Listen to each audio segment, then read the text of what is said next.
Hi, இன்னைக்கு நம்ம என்ன பார்க்க போறோம்னா மேக் ஓவர் வீடியோ தான் பார்க்க போறோம்.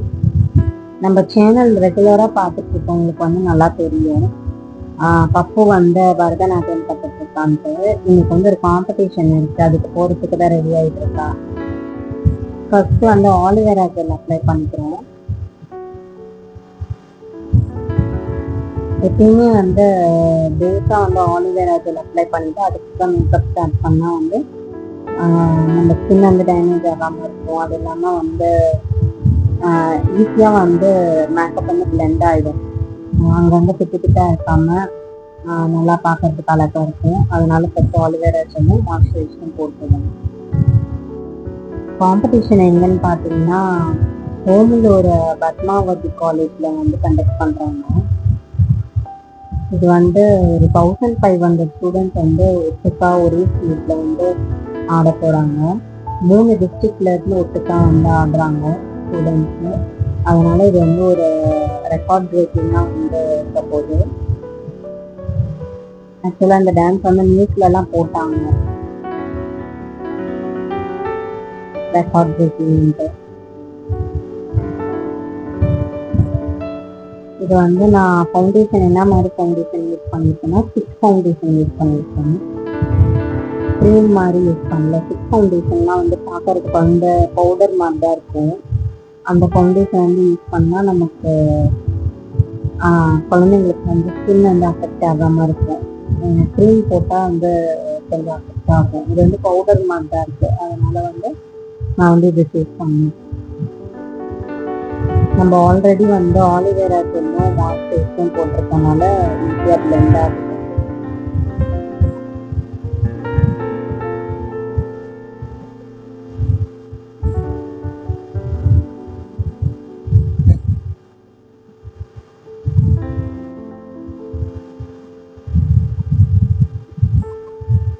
நெக்ஸ்ட் பவுடர் அடிச்சிடுவோம் அதுக்கு மேலேயே. அப்போ தான் பார்க்கறதுக்கு நல்லாயிருக்கும். இல்லைன்னா கொஞ்சம் ஆயிலியாக இருக்கும். அதனால அதுக்கு மேலே ஃபவுண்டேஷன் பவுடர் அடிக்கல, நார்மலாக நம்ம வீட்டில் இருக்கிற பவுடர் தான் அடிக்கிறேன்.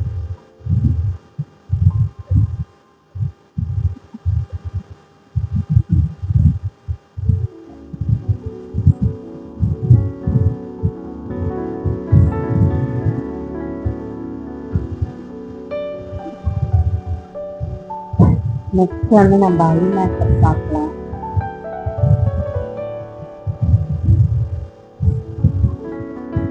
நான் பப்புக்கு எப்பயுமே இந்த கலர் தான் சூஸ் பண்ணுவேன். ஏன்னா இந்த கலர் அவங்களுக்கு பார்க்கறதுக்கு ரொம்ப அழகாக இருக்கும்.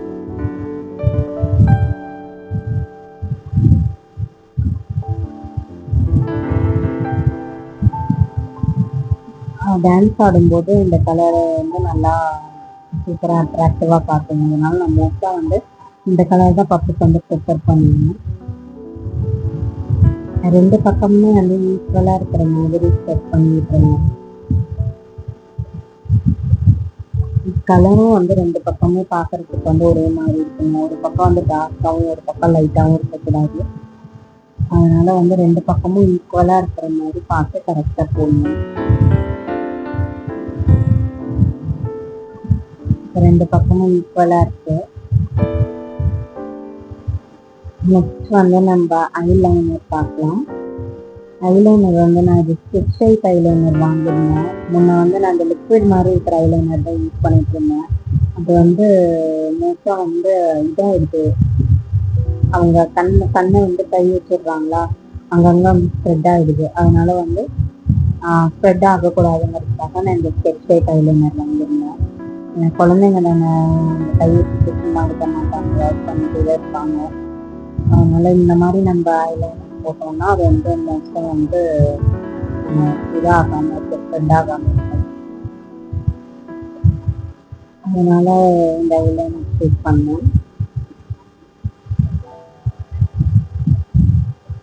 பரதநாட்டியம் ஆடும்போது நம்ம கண்ணு தான் பார்க்கறதுக்கு ரொம்ப அட்ராக்டிவாக இருக்கணும். அப்போதான் நம்ம டான்ஸ் ஆடும்போது அழகாக தெரியும். அதனால ஐ மேக்கப் தான் ரொம்ப ரொம்ப இம்பார்ட்டன்ட். அதனால 2 பக்கமும் ஈக்குவலாக ஒரே மாதிரி இருக்கிற மாதிரி தெரியும். ஒரு பக்கம் பெருசாகவும் ஒரு பக்கம் சன்னமாகவும் அந்த மாதிரி போடாதீங்க. 2 பக்கமே மோஸ்ட்டாக ஈக்குவலாக இருக்கிற மாதிரி போட்டுக்கோங்க. இதே வந்து நம்ம காஜலாகவும் யூஸ் பண்ணிடலாம். அவள் வந்து காஜல் அதுக்கு யூஸ் பண்ணது இல்லை. இதுக்கு முன்னாடி ஆடின டான்ஸ்லாம் கூட ஐலைனர் மட்டுமே யூஸ் பண்ணியிருந்தா. இப்போதான் ஃபர்ஸ்ட் டைமாக காஜல் போட்டோம். அதனால வந்து அவளுக்கு கண்ணில் இருந்து தண்ணி வந்துருச்சு. இதுதான் வந்து இந்த ட்ரெஸ் தான் போட போகிறேன். இது வந்து யூனிஃபார்மாக கொடுத்துருந்தாங்க. ஏன்னா வந்து 1500 ஸ்டூடெண்ட்ஸ் பார்ட்டிசிபேட் பண்ணுறதுனால பார்க்கறதுக்கு ஒரே மாதிரி இருக்கணும்னு சொல்லிட்டு ஒரே மாதிரி யூனிஃபார்மாக வந்து கொடுத்துருந்தாங்க. அவங்க ஒயிட் கலர் டாப், பட்டேலா பேண்ட், அப்புறம் ப்ளூ கலர் டாப் கொடுத்துருந்தாங்க. அவங்க வந்து பேட்டர்ன் அனுப்பிட்டாங்க. மேக்கப் கூட இந்த மாதிரி இதில் தான் இருக்கணும், ஜுவல்ஸ்லாம் இந்த மாதிரி தான் போடணும் அப்படின்னு சொல்லிட்டு அவங்க பேட்டர்ன் கொடுத்துட்டாங்க. அதே மாதிரி தான் நான் போட்டு விட்டுருந்தேன் எல்லாமே. ஒரே ஒரு வளையல், அதுக்கப்புறம் ஒரு ஆரம், கழுத்து வெட்டி ஒரு செயின், தோடு, அப்புறம் வந்து நெத்திச்சுடி இதெல்லாம் சொல்லியிருந்தாங்க. அதே மாதிரி தான் போட்டுருந்தேன். இப்போ நெத்திச்சுடி வைக்கிறதுக்கு தான் எனக்கு வந்து இதாகவே இல்லை. ஏன்னா முடி வந்து ரொம்ப குட்டியாக இருக்கிறதுனால ஹேர் கட் பண்ணியிருந்தனால சரியாகவே வந்து நெத்திச்சுடி வைக்கிற முடியல. நான் வந்து அதனால கொஞ்சம் முன்னாடி வந்து பஃப் மாதிரி எடுத்துட்டு அது மேலே வந்து நெத்திச்சுடி வைக்கலான்னு பார்க்கணும். முடி நிற்கவே இல்லை. நிறைய ஸ்ப்ளிட் ஹேர் வேற இருந்ததுனால வந்துட்டே இருந்தது முடி வெளியில. குத்தி குத்தி விட்டுட்டாங்க. அவளுக்கு வேற நெத்திச்சுடி வச்சோம்னா வந்து கீழே விழுந்துட்டே தான் இருக்கும். சின்ன முடினால நம்ம என்னதான் குத்தினாலும் அது எப்படியா இருந்தாலும் விழுந்துடும். சரி, இந்த தடவை விழுவே கூடாதுன்னு சொல்லிட்டு 4-5 கிளிப்பு போட்டு நல்லா குத்தி விட்டுட்டேன்.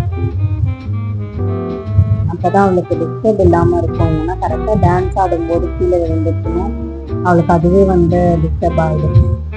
அதனால அது விழக்கூடாதுன்னு சொல்லிட்டு நல்லா கேர்ஃபுல்லாக நல்லா கட்டிட்டேன். அவ்வளோதான், மேக் ஓவர் முடிஞ்சிருச்சு.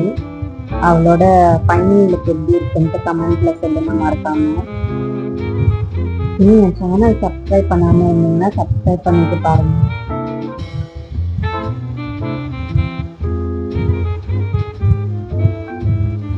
லாஸ்டா வந்து பொட்டு வந்து நம்ம எப்பயுமே பெருசாக தான் வைக்கணும் பரதநாட்டியம் ஆடும்போது. நான் அப்போதான் பார்க்கறதுக்கு வந்து அழகா இருக்கும். ஏன்னா வந்து நம்ம கண்ணுக்கு மேக்கப்பு அதெல்லாம் போடும்போது பொட்டு வந்து பெருசாக வச்சோம்னா அந்த லுக் வந்து அழகா இருக்கும். அதனால வந்து பொட்டு அட்ராக்டிவாக இருக்கணும்னா நம்ம மோஸ்ட்டாக ரெட் கலர் தான் சூஸ் பண்ணிடுவோம். நான் வந்து ரெட் கலர் தான் வச்சுருந்தேன். ரெட் கலர் வச்சு அதை சுற்றி வந்து ஒயிட் கலரில் வந்து போட்டிருந்தேன். இதுதான் ஃபைனல் லுக்.